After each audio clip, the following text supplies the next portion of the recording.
Le conseil de ville de la municipalité de Sainte-Catherine-de-Hatley s'est réuni le 5 mars dernier. Nous avons pour nous en parler Jacques Demers et Serge Caron. Donc Jacques Demers le maire, Serge Caron le directeur général. Un dossier qu'on suit ensemble depuis quelques années déjà, c'est la municipalisation du chemin de la rue du Val-Joli en fait. Et là, on est rendu à une étape assez intéressante, on pourrait dire, assez concrète du processus en question. On a commencé à acheter certaines portions de terrain.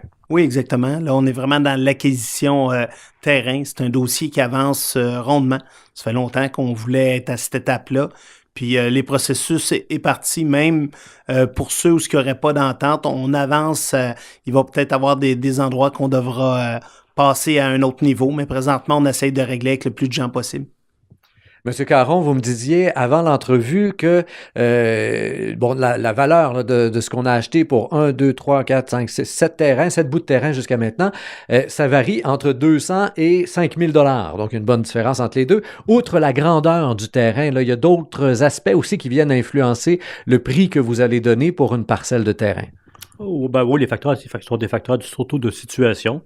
Si on est dans l'emprise même de la rue, c'est-à-dire si on est dans le chemin comme tel, la valeur du terrain, enfin la valeur, nous, au rôle, c'est 100 $. La valeur qu'on va attribuer pour ça, évidemment, va tenir compte de l'infrastructure qui existe, mais ce ne sera pas la même valeur, par exemple, si on acquiert une partie de terrain qui est située en bordure du lac, enfin, du côté du lac, qui est aussi une portion un peu de notre rue. On va payer un prix un peu plus élevé. La même chose, on acquiert des espaces de terrain, par exemple, pour construire des sections de rue qui n'existent pas. C'est comme des sections vierges, dans le fond. On va payer un peu plus cher que d'acquérir le fond de rue. Il y a des gens pour qui ça fonctionne très bien, et il y en a d'autres qui ne sont pas d'accord. Alors, on est obligé d'aller en expropriation, entre autres sur 2 cas. Donc, on se dirige vers le tribunal. Dans tout ça, la municipalité va être quand même obligée de payer des évaluateurs pour l'évaluation des terrains, va être obligée de payer des avocats, peut-être même d'autres expertises. Est-ce qu'au final, une fois qu'on a payé tout ça, est-ce qu'on se retrouve à avoir payé plus cher que si on avait donné un peu plus d'argent aux quelques personnes là, qui sont en train de chialer? Ben, dans le fond, on aimerait bien mieux régler avant pour tout le monde. Vous avez raison, c'est de l'argent d'un côté comme de l'autre qui est perdu quand on met ça au niveau juridique. Si on est capable de régler avant, on va le faire. Mais si on doit aller en expropriation, on va le faire aussi. C'est un dossier qui traîne depuis trop longtemps. On ne se permettra pas d'étirer encore une année de plus. Il faut entamer et régler ce dossier-là, idéalement dans les prochains mois. Monsieur Demers, j'étais aussi surpris de voir que non seulement on va en expropriation, mais il y a quelqu'un qui, à la base, va contester l'expropriation en question. Donc, on s'en va peut-être même en cours. Là. Il y a une requête en cour supérieure. Ça risque de coûter un peu plus cher rendu là ou... Oui, sûrement qu'il va y avoir des coûts, mais ces parties de cours-là et même l'acquisition, c'est payé par les gens qui habitent cette rue-là. On parle de municipaliser la rue, c'est des coûts pour eux. La municipalité a accepté de payer le tiers lorsqu'on va faire la construction de la rue. On va payer une partie de la construction, mais là, on est dans l'étape d'acquérir cette rue-là. On participe, on fait des démarches pour aider de ce côté-là. C'est le bout que la municipalité fait, mais les coûts d'acquisition vont revenir aux citoyens qui habitent ces rues-là. Est-ce que vous êtes en train de me dire que si on s'en va en cour supérieure, ce sont les citoyens de la rue du Val-Joli qui vont payer pour des avocats pour justifier l'expropriation qui, elle, est faite par la municipalité? Et si oui, est-ce que ça risque pas d'en refroidir quelques-uns, là? Parce que là, en même temps, une fois en cour supérieure, on sait, ça peut juste être débouté très rapidement, mais ça peut s'étirer et ça peut donc coûter assez cher en termes d'avocats, là, non? Je peux pas vous évaluer ça, mais c'est clair que oui, c'est à eux. Parce que nous, ce qu'on était prêt à faire, puis qu'on est prêt à faire dans plusieurs situations, lorsqu'on dit qu'il y a une rue qui est municipalisable, à ce moment-là, ce qu'on veut, c'est d'avoir la rue. Cédez-nous la rue et on fera les travaux, on va vous en facturer 2 tiers et l'autre tiers sera payé par la municipalité. C'est l'entente. Là, dans certains cas comme celui-là, on accepte des aider, des accompagner beaucoup plus loin. Parce que là, on prend toutes les démarches en main, on fait avancer ce dossier-là. Ce qui, pour eux, leur rend ça plus facile. Mais il y a des coûts, faut pas se cacher, puis c'est pas à l'ensemble des citoyens à payer ces coûts-là, c'est aux gens qui habitent la rue. Et pourquoi est-ce que la municipalité est prête justement à faire un peu plus pour cette rue-là? On sait que Mme Blouin habite la rue, elle est conseillère. Des gens ici à Sainte-Catherine-de-Hatley pourraient dire, bon, on le sait bien, là, tu sais, il y a une conseillère sur la rue, fait que là, la ville en fait un peu plus. On en fait un peu plus dans le sens que je dis, on s'implique, mais les coûts sont à 100% pour les gens de la rue, ce que je dis, sauf lorsqu'on va avoir au niveau de la construction. Il n'y a pas d'écart entre une rue ou l'autre. On le travaille de la même façon. C'est vraiment d'avancer. Puis, il y en a d'autres rues qui font des demandes. On regarde avec eux. On leur demande souvent. Ils restent surpris des coûts de construction de mettre à niveau une rue. Tout le monde qui habite sur des rues, des développements, ben, ils ont été faits un jour. Ils ont mis à niveau. Puis après ça, la municipalité regarde si elle la prend ou pas. Monsieur Caron, je me retourne vers vous. Technicalité, il fallait avoir accès à un notaire assez rapidement, évidemment, pour pouvoir notarier tout ça. Alors, il y a une décision qui a été prise par le conseil et c'est de rester avec la firme Monty Sylvestre, conseiller juridique, parce que vous aviez déjà des avocats sur place. Parce que les avocats qui nous représentent dans ce dossier-là, c'est les avocats de chez Monty Sylvestre. Et comme Monty Sylvestre est un cabinet complet qui offre également des services de notaire, on avait intérêt à prendre une entente avec eux pour ne pas déplacer nos dossiers d'un bureau à un autre bureau. Beaucoup moins de risques d'erreur, beaucoup moins de perte de temps, beaucoup moins de frais aussi. Justement, au niveau des frais, est-ce que Monty Sylvestre, là, se retrouve pas avec le gros bout du bâton en pouvant un peu charger? Parce que là, il y a vraiment aucune compétition qui est là en place, là. À combien ça revient, tout ça? Il demeure qu'il y a une compétition toujours. On aurait pu aller viser avec une autre firme. On a parlé avec Monty Sylvestre, on leur a dit, compte tenu du fait qu'on a plusieurs dossiers dont vous allez vous occuper, on aimerait avoir justement un prix spécial. C'est ce qu'ils nous ont fait. Et c'est pour ça qu'on va travailler avec eux. Finalement, on a simplifié les mécanismes en se rapprochant du bureau avec lequel on travaille tout simplement. Mais on n'a pas privilégié personne dans le sens que l'objectif, c'est pas de payer plus chez Monty Sylvestre. Au contraire, c'est d'avoir un meilleur service au meilleur prix. Bon, et tout ça, est-ce que tout ça permet de mettre un échéancier à quelque part? Vous le disiez tantôt, M. Demers, ça fait déjà quelques années que ça traîne. On essaie justement de mettre un peu de pression pour que ça déboule un peu plus vite la municipalisation du chemin Val-Joli. Est-ce que là, on est à même de dire, oui, ça s'en vient vraiment pour 2018, 2019, ou si encore là, on n'est pas capable de mettre une année à tout le moins, là? Ben, du moins, on sait qu'on va avancer rapidement, puis on s'en va. Si on ne réussit pas à avoir d'entente, on n'étire plus. On va en expropriation pour ceux qui restera à ce moment-là. Combien de temps ça dure, ce processus d'expropriation, normalement, là, savez-vous? Ben, c'est tout le côté juridique qu'on ne peut pas déterminer pour l'instant. Ce que j'en sais, c'est qu'ils n'ont pas une période précise de nous dire à l'intérieur de 30 jours, de 60 jours, de 90 jours, qu'ils doivent nous donner un verdict. Puis c'est tout ça qu'on rentre dans le cheminement. Ce qu'on est sûr, c'est qu'on avance, de mettre une date. Il y a des chances qu'elle soit erronée. Donc, on attend. Ce qui est évident, une fois qu'on est rendu à l'expropriation, on a quand même un très grand pas de fait.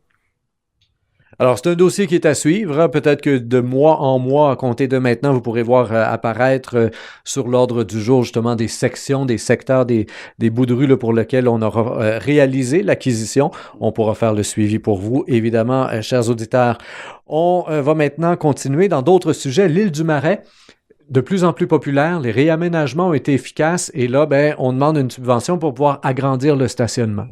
Oui, exactement. Étant donné que les gens de l'île du Marais, le groupe qui s'occupe bénévolement de cet endroit-là, veulent faire une demande au niveau d'une subvention qui pourrait venir de la MRC, on a autorisé que du côté de la municipalité, on pourrait aller jusqu'à 50% des coûts. On parle d'environ 8 000 $, 8 500 $ maximum que pourrait coûter de mettre à niveau le stationnement. On serait prêt jusqu'à 50% des frais de ce côté-là. Et l'autre 50% viendrait de?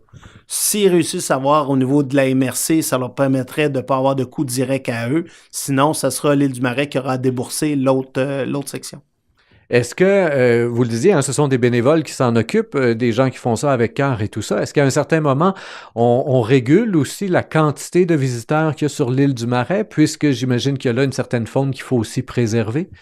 Je pense qu'avec les sentiers, la façon qu'ils l'ont aménagé, c'est quand même bien protégé. Puis il ne faut pas se cacher qu'il n'y a pas de grosse enseigne ou il n'y a pas de pub, ni télé ou ni journaux pour annoncer cet endroit-là. À chaque fois qu'on en parle, même avec des résidents de Sainte-Catherine qui n'ont peut-être pas encore mis les pieds à cet endroit qui est magnifique, même pour voir des tortues, pour découvrir toutes sortes de choses qu'on ne penserait pas avoir accès. C'est encore un niveau raisonnable, même si on sait qu'il y a plus de visiteurs qu'il y en a déjà eu. Monsieur Caron, on vise l'aménagement de 2 plates-bandes pour rendre le coin, les deux extrémités de la ville, tout simplement un peu plus agréable, au coup d'œil pour les voitures qui passent, les gens qui viennent pique-niquer. On avait reçu 2 soumissions, mais il n'y a rien qui fait l'affaire, là. En fait, on espérait partir tôt cette année pour... L'année passée, on avait pensé le faire aussi. On était parti un peu plus tard. On avait eu des propositions. En fait, on devait avoir des propositions qui sont jamais rentrées. Cette année, on a fait ça très tôt, au mois de fin janvier. On a travaillé, on a appelé des gens dans le domaine de l'embellissement paysager. On leur a proposé de nous faire une offre. On leur a expliqué un peu ce qu'on voulait. Sauf que, bon, ça s'est fait à au dernier conseil, ils nous ont produit pour une offre à la dernière seconde, presque. L'autre, c'était une offre qui était beaucoup plus vague, qui visait strictement à faire des plans. En regardant ce qu'on a vu dans les deux cas, c'est pas vraiment ce qu'on cherche pour l'instant. On va devoir se rasseoir avec ces gens-là, préciser davantage, puis y aller étape par étape, parce que l'objectif, c'est pas nécessairement de réaliser des plates-bandes à 100 000 dans une année, c'est de faire en sorte que de façon évolutive, on met à tous les ans un peu plus peut-être au niveau de l'aménagement d'une plate-bande, puis arriver à un niveau de satisfaction là, de ces deux plates-bandes-là, peut-être d'autres éventuellement, mais on parle présentement des deux plates-bandes d'entrée de la municipalité. Don d'arbres, distribution de compost à chaque année, c'est la tradition à Sainte-Catherine de Hatley. Donc, la date est maintenant connue et donc les gens auront tout simplement à se présenter. À quel lieu exactement? Ça se trouve être sur chemin Foran, dans le parc Foran, dans le fond, là où ce qu'on le fait à chaque année. On devrait avoir plusieurs tonnes de compost cette année. Je pense qu'on parlait de possibilités jusqu'à plus de 50 tonnes de ce côté-là. Puis il va y avoir des arbres en même temps de différentes essences là, qui seront présentées et offertes aux gens. Et tout ça va se dérouler quelle date? Le 18 mai, un vendredi. Et c'est tout au long de la journée? Il faut arriver tôt parce que les arbres disparaissent vite? Comment d'expérience, là, M. Caron? C'est en après-midi à partir d'une heure. Il faut se présenter assez tôt parce que les arbres, cette année, on va avoir moins d'arbres. En fait, c'est un des objectifs de l'association qui nous les fournit. C'est que l'objectif, c'est pas de planter des forêts, c'est de placer des arbres près des résidences, près des maisons, sur les terrains privés.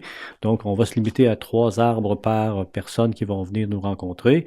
Il va y avoir effectivement du compost. On va recevoir là, 57 tonnes nouvelles de compost. Puis on a déjà un voyage de l'automne passé de 15 tonnes à peu près. Donc, tout ça va être aussi distribué au même moment. Tout ça, donc, le 18 mai, comme vous le disiez, au Parc Foran. Voilà. Voilà qui fait le tour de ce qui s'est passé le 5 mars dernier au conseil de ville de Sainte-Catherine de Hatley. Nous avions pour nous en parler le maire Jacques Demers et le directeur général Serge Caron. J'en profite en terminant rapidement pour faire un petit retour sur la transition qui s'en vient. Pouvez-vous nous rappeler, M. Caron, le moment où vous devriez quitter et où notre nouvelle directrice générale ici sera en fonction? Madame Lebel prend le poste à partir du 23 avril. Pour l'instant, on parle d'une semaine ou deux où on serait tous les deux probablement à cheminer là, pour le transfert des dossiers. Mais donc, à partir du 23 avril, il y a une nouvelle directrice générale à Sainte-Catherine de Hatley. Donc, le conseil de ville du mois d'avril sera officiellement notre dernier avec M. Caron à titre de directeur général. On le soulignera sûrement. Merci bien à vous pour cette entrevue. Quant à vous, chers auditeurs, comme toujours, je vous invite à faire circuler l'entrevue sur Facebook, Twitter et autres réseaux sociaux. Au microphone, Rémi Perra.